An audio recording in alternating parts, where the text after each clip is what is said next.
If you're a global company or investor looking to navigate a world defined by a near-perfect storm of global challenges, you need a different kind of advice. The fragmentation of the world pre-existed the pandemic. What the pandemic has produced is an extraordinary acceleration of some of those trends. Information is out there, but how to make it relevant and how to understand it. The work we do is a lot about problem solving. The future will challenge every organization to be as resilient and diversified as it can possibly be, both to survive the crisis and to emerge from it more successful and stronger. Welcome back to our next panel, A Portal for the Planet, which will be taking a look at whether coronavirus will help us tackle climate change. So first up, we have the exclusive launch of a short film by Richard Curtis that I think, Alec, was inspired by a piece in the FT. It was. Viewers, I want you to think back to March. The world hurtling into lockdown. I somehow suspect you can remember those days. And a quiet voice came on the line to me one evening, and it was Arundhati Roy from New Delhi. And she said, Alec, I want to write something. So I said, well, terrific. And she said, I'm not sure if it's going to work and it may not be very long. Anyway, she wrote right through the night. She was back in touch with me, having not been to bed the next morning, having written 2,500 words, and we ripped up the entire edition, which we very seldom do these days. And the piece was, The Pandemic is a Portal. In essence, she was saying, this could be a chance for us to rethink exactly how we run the world. Well, she wasn't very optimistic.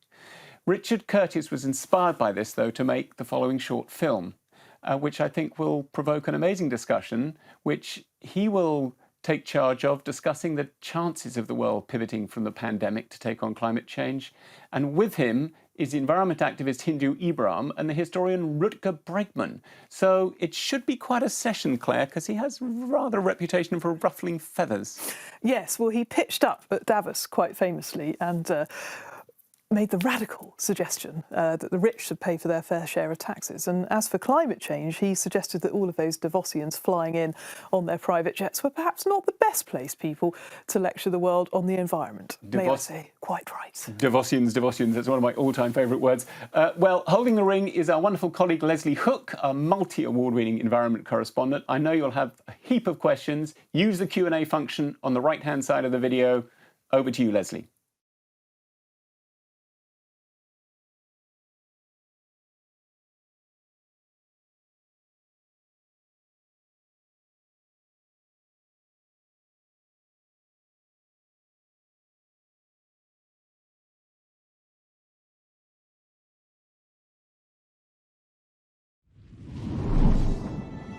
Whatever it is, coronavirus has made the mighty kneel and brought the world to a halt, like nothing else could. Our minds are still racing back and forth, longing for a return to normality, trying to stitch our future to our past and refusing to acknowledge the rupture. But the rupture exists.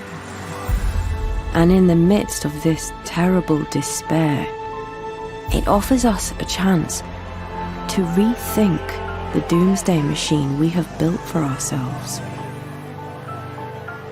Nothing could be worse than a return to normality. Historically, pandemics have forced humans to break with the past and imagine their world anew. This one is no different. It is a portal, a gateway between one world and the next. We can choose to walk through it, dragging the carcasses of our prejudice and hatred, our avarice, our databanks and dead ideas, our dead rivers and smoky skies behind us, or we can walk through lightly, with little luggage, ready to imagine another world.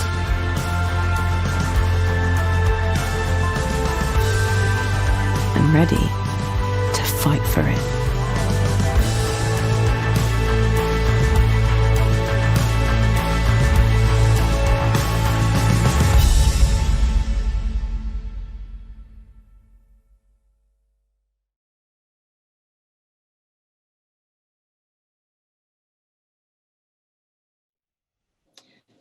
those are such thought-provoking words that we've just heard.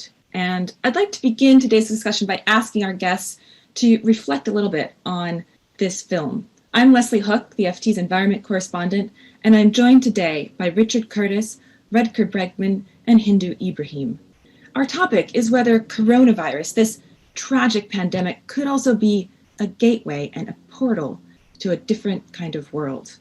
The film that you just saw was based on an essay by Arundhati Roy, writing for the FT, and I'm going to begin by rereading some of those words because they're just so powerful. She writes, "In the midst of this terrible despair, it offers us a chance to rethink the doomsday machine we have built for ourselves. Nothing could be worse than a return to normality. Pandemics have forced humans to break with the past and imagine their world anew. This one is no different. It is a portal, a gateway between one world and the next." I'd like to ask each of our panelists to share their thoughts in turn on whether they agree with this. Will coronavirus really be a portal into the new world, or could it be the opposite? And Richard, I'm going to go to you first. Will this be a gateway to a new world, and what do you hope that new world would look like? Well, I am an optimist and a believer in the potential for change. There have been extraordinary changes. From the Second World War came our NHS, the most unexpected outcome in some ways of that tragedy.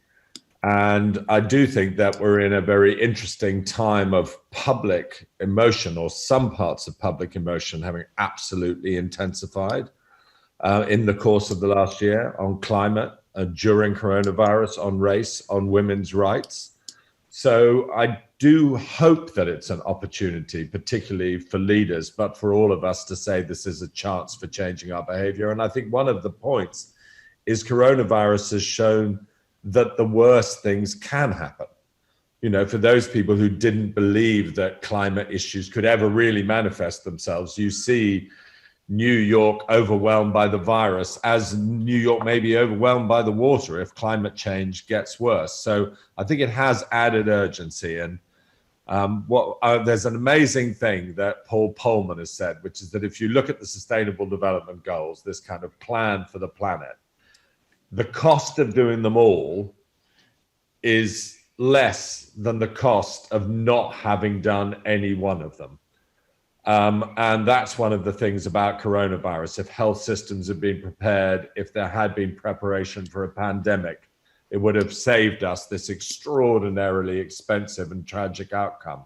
So I hope that it may recalibrate people's attitudes towards very much their own lives. I think that's the easy one, and the jobs that they do, but politically towards investment in things which will protect us against, huge things like the pandemic.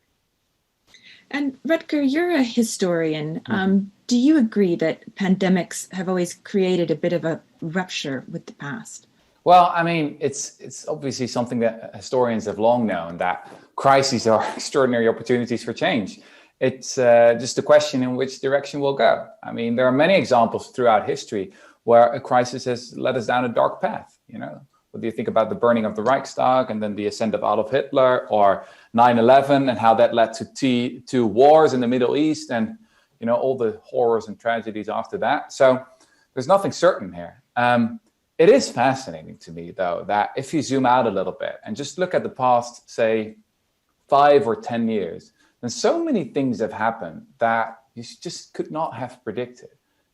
If you would have told people 10 years ago that a 16-year-old Swedish girl would kickstart the biggest climate justice movement in the world, or that we would see the biggest protest movement in the history of the United States, with Black Lives Matter, or that even newspapers like the Financial Times last April published an editorial in which the paper argued that we need higher taxes on the rich, maybe consider a basic income, that we need a more activist role of government and, quote, reverse the policy direction of the last 40 years.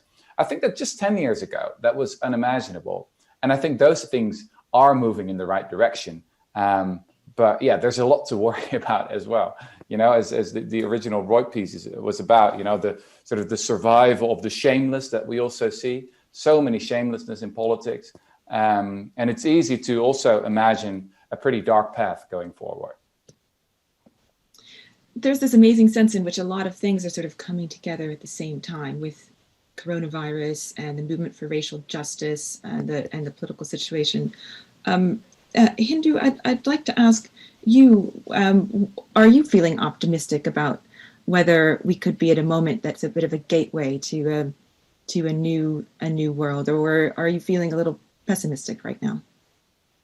Actually, I'm feeling much optimistic because we all see the world can face a big pandemic and can be a radical change in a minute. So that's what we learn from this corona. It doesn't matter. You are coming from developed countries, developing countries, rich person or poor or indigenous communities. So the pandemic do not choose who one is going to impact everyone, and it's doing it. And all the change from all the government come in the same time. Lockdown, social distances, masks, whatever that decisions are took it to all the countries at the same time. And another thing is the solidarity that is starting across the world. And it shows that the humankind can do this radical change. So for me, that gives me the optimistic, we can do it. And we cannot do it only on the health. We can do it on the climate change. We can do it on the sustainable development goals. Because if we can change over a night, so why not we cannot change over those 10 years that coming up for us?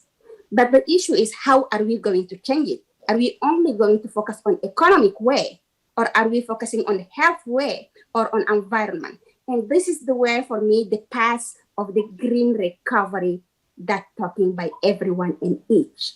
And that's how it's becoming very important. The green recovery cannot create this inequality between developed and developing, between poor and rich, and can give the opportunity to all the world to come in the good recovery, new pathway for our future.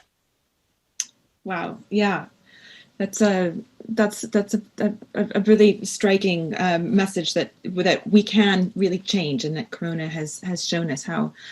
Hindu, one of the things about coronavirus is that it's also impacted different countries so differently. You know, the US has been brought to its knees. China seems to be doing fine. You're from Chad, and you're from a very specific group of indigenous people in Chad. Tell us how coronavirus has impacted that community. Coronavirus impacted most poorest the worst. Why? Because the reason is, from the beginning, there is not access to the health. The basic rights are not respected. Access to the clean water, access to the market. So all those are not already from the beginning was a privilege for the cities, not for the rural communities. And as I'm coming from a nomadic communities that following the rainfall across the boundary, and with the lockdown of the frontiers, we cannot anymore follow the rain. And our cattle and communities is stuck in one frontiers.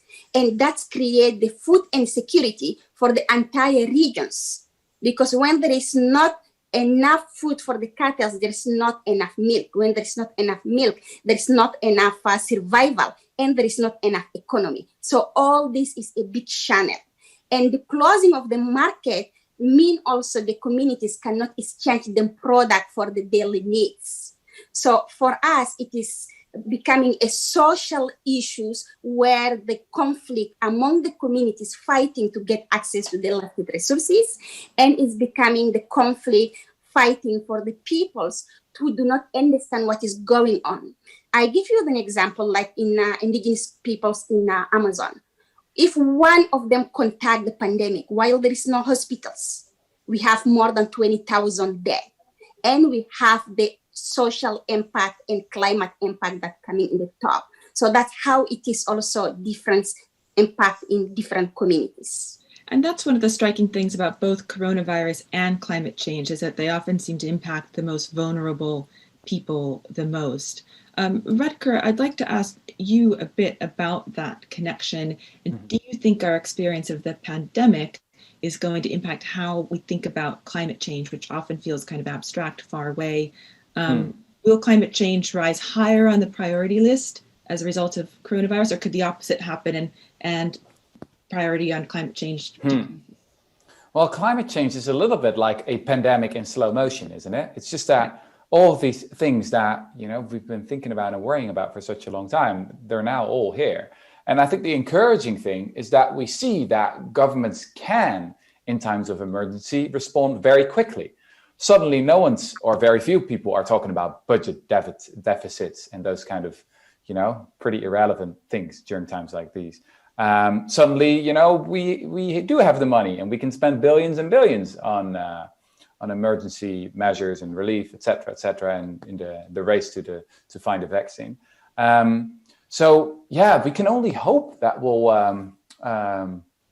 save some of that spirit for climate change, because this is nothing compared to what's coming to us. Absolutely nothing. If you just look at, you know, the scientific consensus, and if you look at what scientists are saying, half emissions in 2030, zero emissions in 2050. I mean, these numbers are quite abstract, you know, when you just talk about them. But if you really think them through, it means a total transformation of your whole economy and whole society.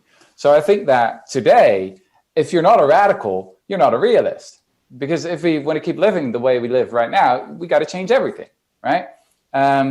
So that is sometimes my worry, is that conservatives sometimes tend to be a little bit naive about climate science and about sort of just the reality that is coming to us. But then sometimes progressives tend to be a little bit naive about climate action, and that they don't fully realize just how much needs to be done. And then we talk about things like mobilization, right? It's quite fashionable now to compare what needs to be done to the mobilization of what the US did during World War II, and you know, that Richard also talked about, and what the UK did during World War II. You know, this massive mobilization of the whole economy just to produce as many tanks and grenades and planes as possible. Many people think that we need to do something similar to that right now. But then if you study that history of how you actually mobilize a country, it's not some kind of happy clappy thing where we all come together. You know, it's incredibly hard, where people have to make a lot of sacrifices, and taxes need to go way up, and we can't. Yeah, in many ways we can't continue our lives like we do right now. So that is sometimes, yeah, my worry when we talk about really dealing with climate change, is that still people don't fully realize how much needs to be done. But yeah, it was fascinating to see that, you know, just since March, we so quickly got used to things that were unimaginable just a couple of months ago, that maybe something similar can happen when it comes to the fight against climate change. And when you talk about making sacrifices, I mean, a lot of these decisions are value-based decisions. And I wonder if you think our values are going to change or have already changed as a result of coronavirus. And Richard, I'm curious to hear your thoughts on this too, but Rutger, you first. Yeah, I'll say something short about it. When I was born in 1988, that was just before the fall of the Berlin Wall. And then I grew up in the 90s. In the 90s, it was quite fashionable to be a cynic. So one of the great films of the 90s was Fight Club, you know, where at one point Brad Pitt says, you know, we're just working jobs we hate to buy stuff we don't need. And I think that sort of summed up the spirit, you know. It was sort of avant-garde to be a nihilist, to don't really have that many values. Now there's a very different generation. So if you look at millennials, and this is even more true for Generation Z, you know, people who were born after, I think, 1996. They're the most progressive, most ethnically diverse, most highly educated generation in, well, basically the history of the world. And then people may say, well, they'll get more, I don't know, conservative as they become older. That's not really the case, actually. In the 80s, Thatcher, for example, and Reagan, they were most popular with the youth, right? And that's very different right now. So I would say that demography is on the side of change. The question is just if we have enough time.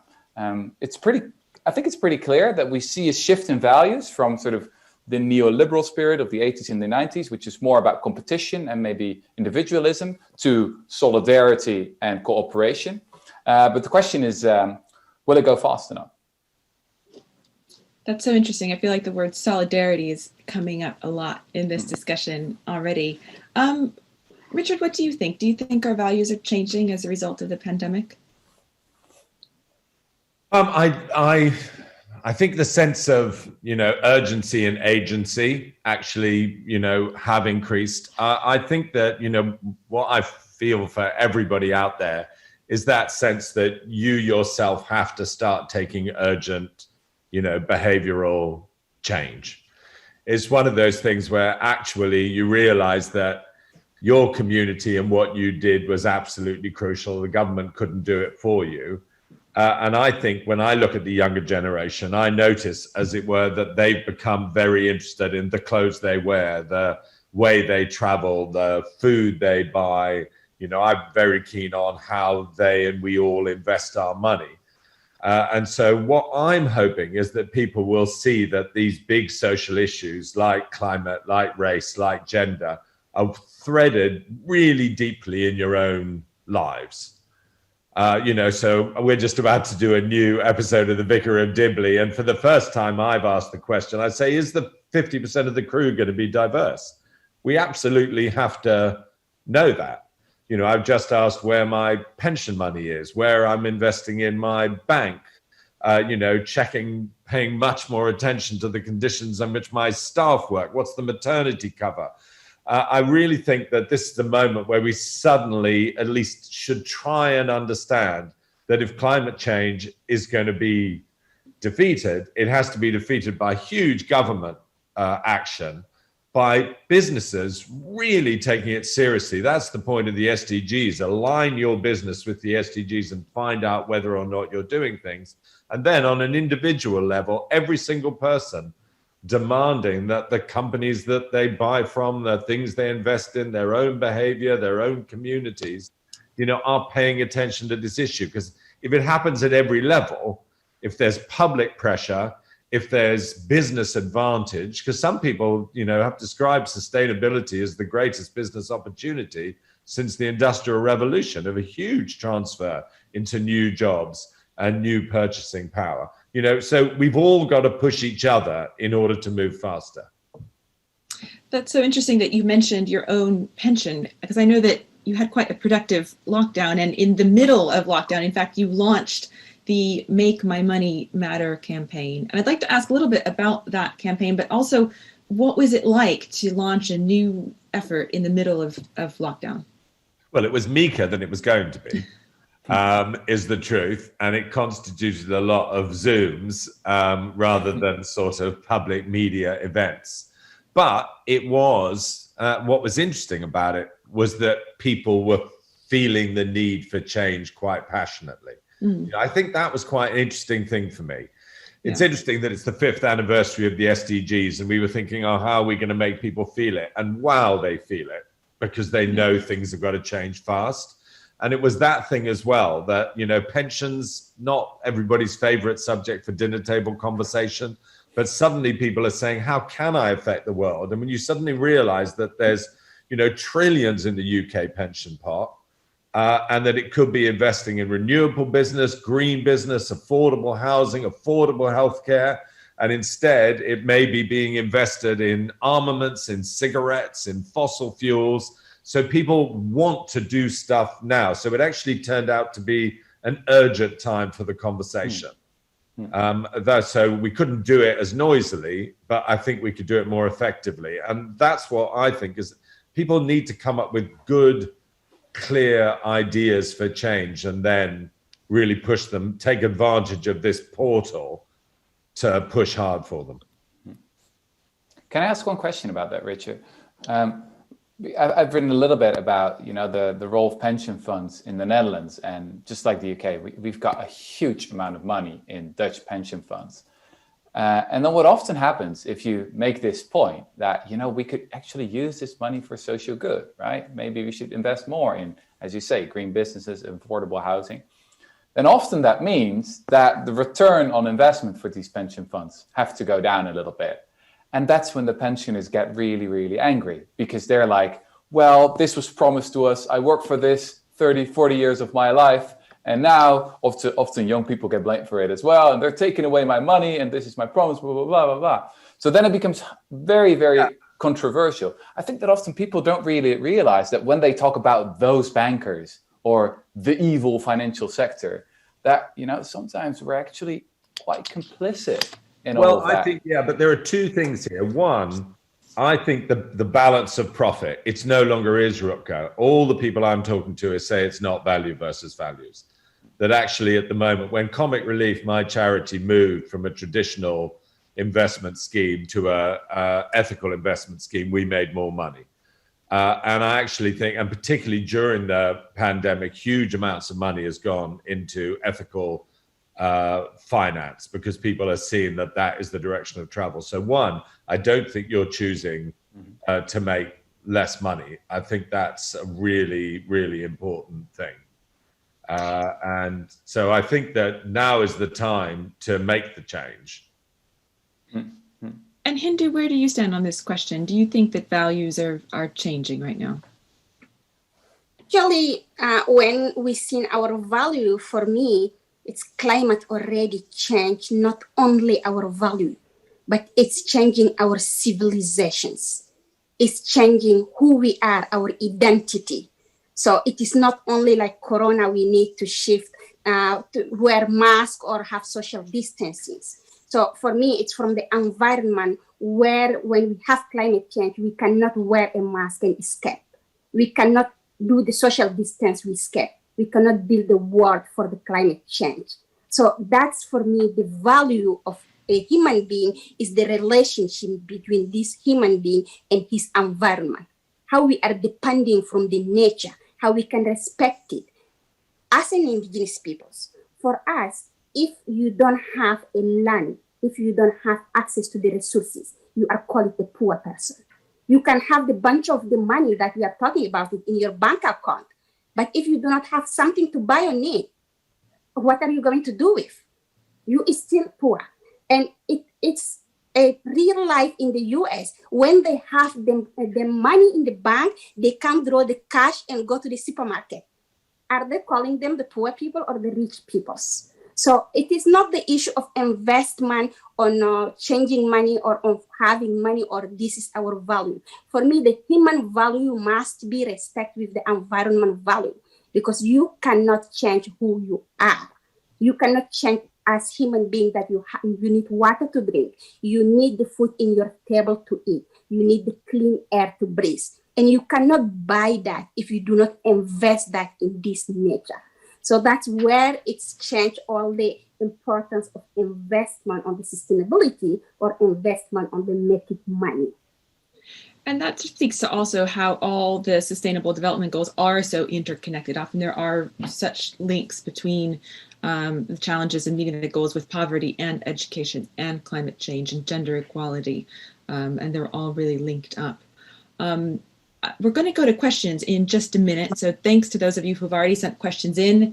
If you're watching and you'd like to submit a question, you can type it in now and I'll read as many as I can. But before we get there, I also want to talk a little bit about the green recovery and whether we will see a green recovery or could the opposite happen. And Rutger, I'd like to ask you, what's your thoughts on the moment on whether we'll see a green recovery and stimulus measures that are linked to climate goals? Well, historians usually get really bad when they start talking about the future. So maybe I shouldn't say too much about that. I mean, I've seen similar signs in different directions. Obviously, I mean, you could argue that there's a shift in values. But, you know, if governments just quickly want to restart the economy again after lockdown ends, then, yeah, maybe they'll just do the same thing all over again and invest a lot of money in fossil fuel. Just because the most important thing for them right now is to, I don't know, get employment back up. And that would be, I mean, that would be so disastrous if we would go down that road. You know, one thing that Hindu just reminded me of is that maybe what this pandemic teaches us on like a really fundamental level, is that we're biological creatures. We're not uploaded into the cloud, but we're physical biological creatures.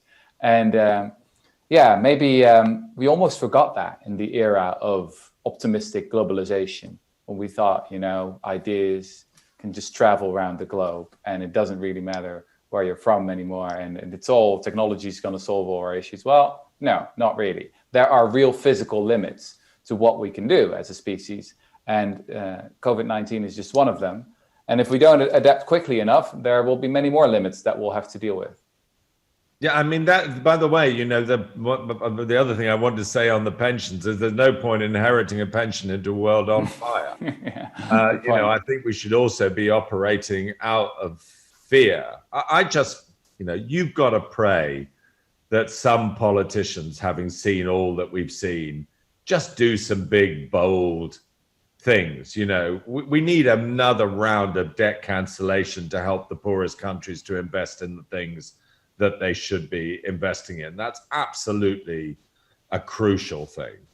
We do need some international leadership and bravery at this moment. And I know that's what the UN is going to be pushing for at, its General Assembly, a slightly more prescriptive sense of governments. And that's what, this is the FT. And what I would say as a charity campaigner is governments listen a lot more to you lot, to business, than they do to activists. And I would really say that business are the necessary heroes for this new generation. They've got to talk about the opportunities in the green recovery and in green investment and in their changing of their behaviors and their priorities. And that's the thing which is most likely to make the government think, well, okay, particularly conservative government, this is the direction of travel for us as well. Business is not neutral. It's exactly the opposite. It actually could be and must be the leader in using the portal of COVID. But also, just on this point, like for me, green recovery must not only be on buying our nature or selling our nature. So I think the point that Richard, you said, it's also cancellation of the debt. It's the new development that the world needs to face. It's how also from the developed countries can invest in developing countries on adaptation system where they can change the new agriculture who can feed the world, but who can conserve the nature that we have. And we are talking about like Sahel, how we can have the Green Deal for Sahel, who can combine security, who can combine land restoration, who can combine social issues and fighting climate change. So I think that can mean better green recovery than just investing in a business side who maybe cannot go reach to the rural peoples who really need this green recovery. Yeah, that's so interesting. We've got a lot of audience questions coming in, so I'm going to go ahead and read some of them. The first is, how do we stop the pandemic's economic cost being used as an excuse by governments to avoid addressing climate change? Now, we've already touched on some of this. Richard and Hindu, you've mentioned debt cancellation. Rutger, what do we think? Could the cost of the pandemic be used as an excuse here? Well, I think the answer is quite simple here. With COVID-19, we've seen that, trying to solve the problem, after it's already happened is way more expensive than trying to prevent it.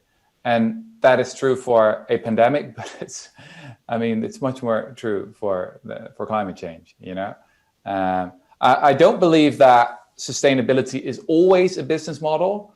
I sometimes worry that language might also be a little bit dangerous, because then when there's not a business model, then the argument is, well, we shouldn't do it. Sometimes actually, investing in new green technologies is going to be expensive, and it's not going to be clear who's going to benefit in the short run. And actually, I think governments have a big role to play there. But yeah, it is pretty clear that in the long run, it's going to be way, way more expensive to not, try and make this massive transformation. We've got lots more questions here. One question is, we've all known about climate change for decades. But certain governments and leaders seem to prefer a winner-take-all approach, which is ominous for our future. How can we look to change this behavior, which I think they're referring to sort of, riding on the coattails of countries that are cutting emissions without cutting emissions themselves. I mean, that's where, in a way, I come back to keeping the foot on the pedal in terms of your consumer power and your personal behavior. I think that all I would say is it really is a worry the way governments are so often behind where the public are and so often behind where business are. But the only agency that we have is in our own personal behavior, is really obsessively talking about these issues. The way that things change in society is, my daughter only talking about feminism and mental health at every possible opportunity till it becomes a priority for us to deal with it and think about things in a different way. So, trustees of boards have to say, we're going to start with the environment, and gender and diversity, every single board. We won't put it in on the AOBs at the end of things. We have to become a bit obsessive ourselves. That's where it's so great, that the FT did the moral money thing. Actually, to make things happen, you have to make things. You actually get yourself doing things, starting conversations, praising those who are doing the right things, calling out those who aren't, making lists of the best of the good and bad companies, talking to governments for the initiatives that they do, educating children about all these issues. So, I think the main thing is keep urgently full of agency, and then more may happen, and this conversation may have a different tenor in a year. We just have to be slightly crazy about it. One sentence on this. I think people movement matter, because it is people who elect who is in power, who can change the laws, who can make it. So we can do it. If you choose the right person, so you can have this climate change become a reality. And if you stand up, we saw all around the world how the young people start the movement, and it is going movement. It's not going to be stopped. So people's movement matter. Yeah, we've got lots of questions coming in. So thanks to all of you, and apologies in advance to the ones whose questions we may not get to. Two questions quickly. One for Hindu. How can a green recovery of Africa's water, forest, and food be achieved? And one for Rutger. While COVID-19 has exposed the extent of our problems and the urgency with which they need to be addressed, it has also hurt businesses considerably, making it difficult for them to make sacrifices. How do we address this paradox? Hindu, first, you're up first, and then Rutger. Yeah, so the green recovery in food, water, forest, in all, it's mean climate and biodiversity restorations. Because we all know that in many countries in Africa, more than 80% of the peoples depend from agriculture, fisheries, or pastoralists. They do not depend from the end of the month salaries to get the money and go to the supermarket. We depend from those land and territories and resources. So the green recovery for me is how we can invest on those communities who are doing the farming, agriculture farmings. And one of the concrete examples, invest on the indigenous communities, because this is our way of life, how we know to restore, to protect the nature with our traditional knowledge. And I give you the example from my communities, while we still moving from one place to another one transboundary. When we go one place with our cattle, we stop and we move to the next one, our cow should fertile this land. So when we make our movement, we come back, this land is already restored. So if we respect the right to the land and invest on the communities, so we can have the green recovery to become a reality, feed people, restore the forest, and have access to the clean water. Final in this one, the developed countries need also to play the role, because we didn't create the climate change. We didn't benefit from it. So they must pay the part that they benefit to the developing countries on the system that we are investing on the green recovery. Yeah. And Rutger, for the question about businesses having been hurt so much, financially by this COVID? How can we address the paradox of asking them to make sacrifices now? Yeah. Well, I think that the impact of COVID-19 has been quite different for different businesses, right? So some businesses are very much in trouble and they're basically being kept alive very often by the government, suddenly spending billions of money, to take over their payrolls, for example. But then there are also businesses who are doing quite well. I mean, we've seen the wealth of quite a few of the world's billionaires going up and up and up. I mean, if you've seen the lists of how well people like Zuckerberg and Elon Musk have been doing, I mean, Netflix has been doing pretty well, I think, during the lockdown as well. And I've got one simple thing here that we got to do, and it's called taxes, right? That's basically what it is. It's our mechanism for solidarity. So how can we fund all that government spending? With taxes, because the impact of pandemics is always, it's never going to be equal for everyone. It's going to be very different. It's often increases inequality. That's a really historical lesson that you see with every pandemic, is that it tends to increase inequality. And there's a simple thing we've invented quite a long time ago to do about that, and it's called taxes.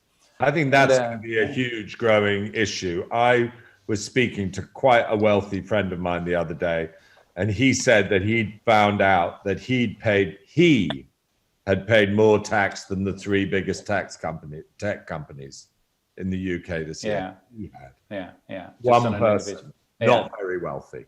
Yeah. Well, many of these companies pay like literally zero in tax because they have armies of lawyers and accountants working for them, people who basically have these meaningless jobs.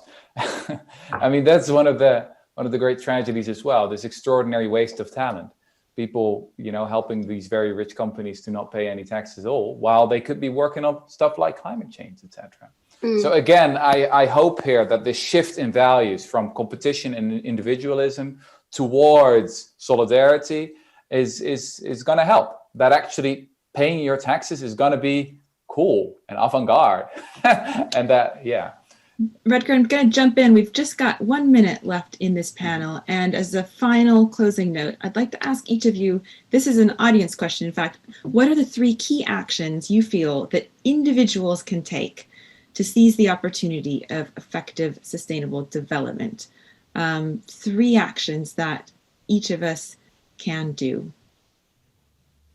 Well, if I'll start, stay unreasonable and unrealistic and impossible, because that's always where change starts, with people who are dismissed like that. I love that.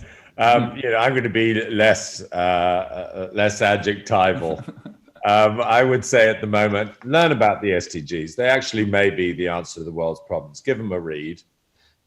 Look into your pension.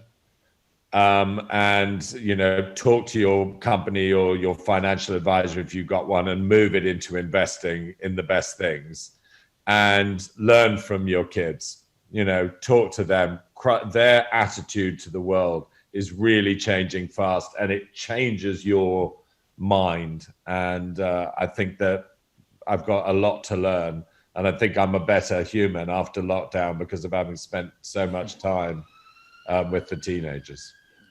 I can say, choose your leader, go out to the nature, connect yourself, live in solidarity.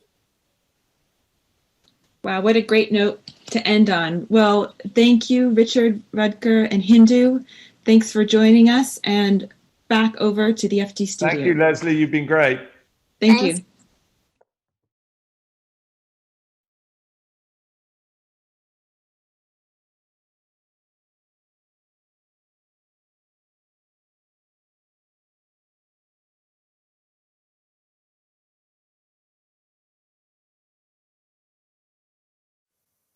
If you're not a radical, you're not a realist. Well, that was Rutger Bregman with just one of many zingers in that session.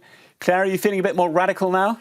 I've always been a radical, Alec. You have. But I have to say, I think Richard Curtis's last point about listen to your children if you want to become more environmentally aware. You know, that really resonated with me because my middle stepson, Ben, you know, he is a vegan, he works in renewable energy. He's always having a go at me and saying, why are you still buying water in a plastic bottle? Stop doing that. You know, why are you spending so much on clothes? This is actually the dress I wore at the FT's last festival in Kenwood House, but, you know, it's still lovely. So why buy a new one? But it just really hits home, you know, those little changes all add up to something bigger, and we can all make them. I mean, I don't know what you may have been doing under lockdown in your own life to make things in your life greener. Well, we obviously have been flying a lot less. Well, yes, that's good. We've been driving a lot less, but more seriously, because those were, of course, forced upon us, I have been thinking much more about what we eat, where we get our food from, because... Shopping local, shopping less, growing more.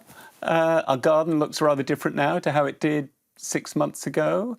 The other thing that really struck me, though, viewers, in this session, well, there are a lot of things that struck me, actually, but here's one particular line that stood out. This was Richard Curtis, who was basically saying, you don't have to throw away your principles if you want to make money as an investor. Now, traditionally, of course, people thought, oh, well, green investments are the sort of thing that you're going to lose money on.